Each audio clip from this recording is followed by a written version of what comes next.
and welcome to the SciFirst MovieTalk episode. So in this episode, I'll be discussing Disney's 2001 animated science fiction adventure, Atlantis The Lost Empire. Disney's 25th animated classic, and as directed by Gary Trousdale and Kirk.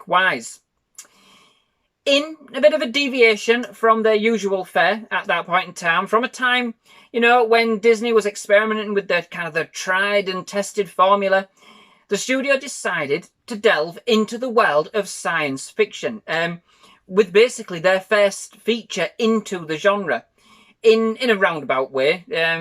Not entirely, it could be classified as ecological as well, with basically a fantastical adventure to find the fabled lost city of Atlantis.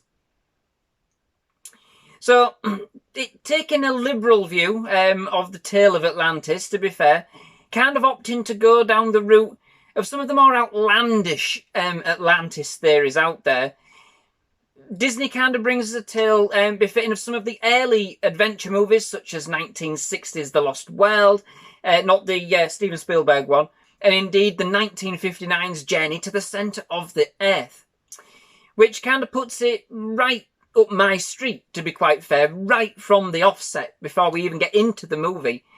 Indeed, this is a personal favourite of mine, especially from this kind of era of Disney movies.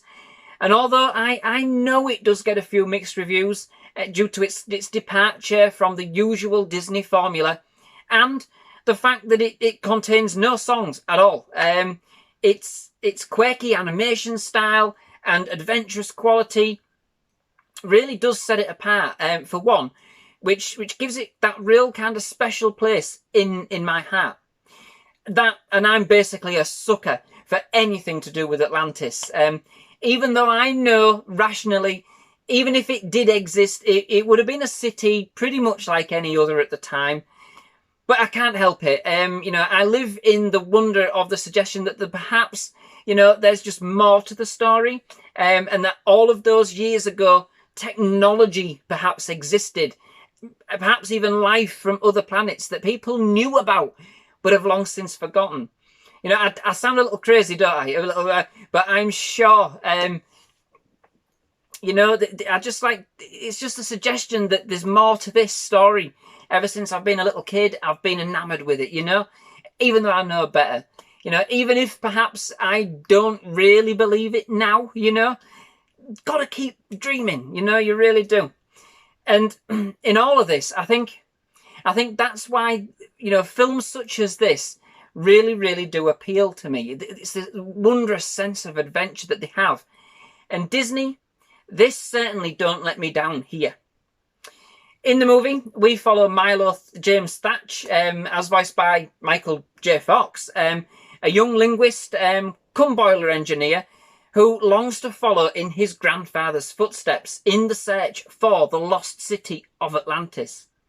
However, his theories are the subject of ridicule, basically, Atlantis, of course, being the thing of fantasy.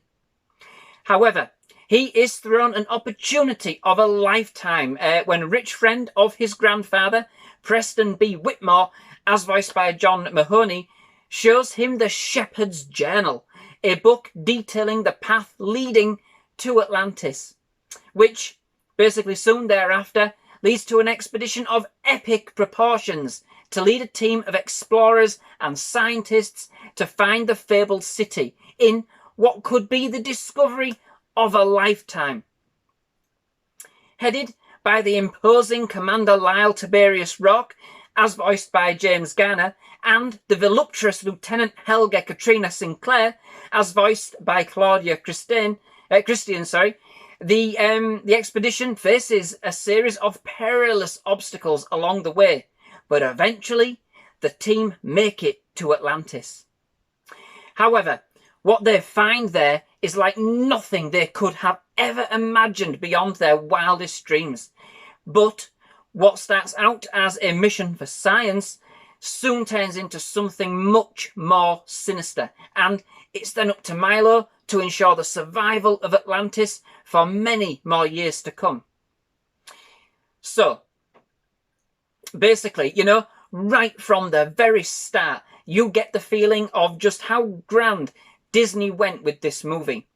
With its ambition to be different, for starters, and the leap of faith that they took diverting into the world of science fiction, which, for their first attempt, in terms of an animated feature, in my book, is a very worthy effort, encompassing some of the great concepts and unique viewpoints into the already established lore of Atlantis.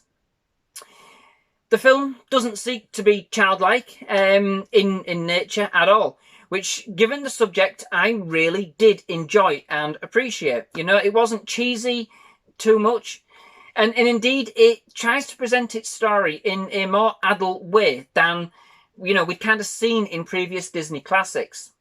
This, however, I must admit, does result in kind of a lack of direction and focus with regards to its audience. It's not a kids' film per se. It's not quite strictly for adults either. But it does cater for those who want more of a story, style, and kind of substance from their animation overall. Although, in saying this, the movie does kind of suffer from being a Disney. In that, and bear with me, although it does try to set itself aside from their usual formula, like many of the films from this era, you do get the feel that it was kind of shoehorned to fit some, to some extent into their formula. And so in that we have the usual kind of quirky and offbeat characters, which, whilst fun, don't get me wrong, admittedly, they don't always kind of fit the tone of the movie, and that the movie was trying to present, really. But really, it's kind of a small gripe overall for me. Both the animation and the soundtrack are exquisite, very grand in scale and very rousing. The music, composed by James Newton Howard, is a perfect companion to the movie's detailed and adventurous animation. With its quirky and its unique style, set against the bold and the sweeping themes, which both kind of effectively capture the scope of the movie. This is one adventure that really feels like we are along with them, along for that ride. There is indeed some real peril in this movie, for sure, capturing the adventurous and the explorative essence that the filmmakers desired. In fact, as stated earlier, it is very reminiscent of 1959's Journey to the Centre of the Earth, and indeed reminded me very much of the style and the works of the author Jules Verne. Very captivating old world form, with a real wondrous quality that simply kind of lets the mind escape into this beautiful world of fantasy. Okay, so it is not the best Disney ever made. I'm not saying that at all. If you catch some of my reviews for those movies which preceded this, especially those in the Disney Renaissance era, you will see just how much I love a classic Disney tale. But this one, it does just resonate with me on a different level to those, in a different way.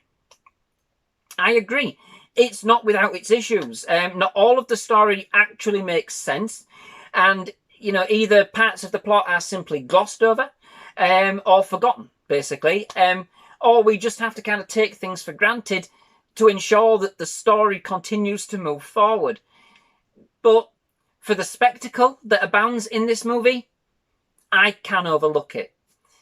Overall, I can appreciate that this movie may not be for everybody. It's a different Disney altogether in style, feel, execution, It's certainly not your typical Disney classic, but for me, I find it a fantastically mesmerising and beautiful story that captures the essence of some real good old school adventure.